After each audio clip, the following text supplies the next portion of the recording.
بسم اللہ والحمد للہ والصلاة والسلام علی سیدنا و مولانا رسول اللہ وعلی آلہ وصحبہ ومن والاه اما بعد۔ قبروں پر چھت ڈال کر اس چھت پر دینی مدرسہ چلایا جا سکتا ہے یا نہیں؟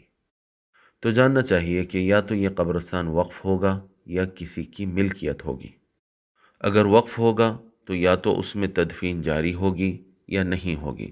اگر اس میں تدفین جاری ہے تو اس پر تعمیر نہیں کی جا سکتی ہے، اور اگر ان میں تدفین رک گئی ہے اور اتنا وقت گزر گیا ہے کہ عام طور پہ اموات اس میں تحلیل ہو جاتے ہیں اور ختم ہو جاتے ہیں اور مٹی ہو جاتے ہیں، تو ایسی صورت میں اس پر تعمیر کی جا سکتی ہے، کیونکہ ایسے مقبرے واپس پھر جس نے وقف کیا تھا اسی کی ملکیت بن جاتے ہیں۔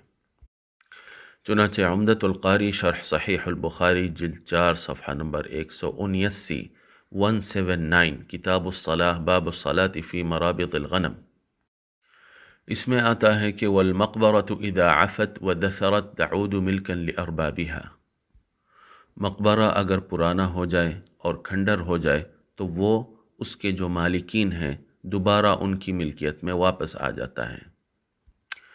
فاذا عادت ملکا، پھر اگر وہ لوٹ کر ان کی ملکیت میں آ جائے، یجوز ان یبنى موضع المسجد دارا وموضع المقبرة مسجدا وغیر ذلك، پھر مقبرے کی جگہ مسجد اور اس کے علاوہ کچھ بھی بنایا جا سکتا ہے۔ اور تیسری صورت یہ ہے کہ وہ قبرستان وقف نہ ہو، ذاتی ملکیت ہو، تو اس پر بنانا بالکل جائز ہے۔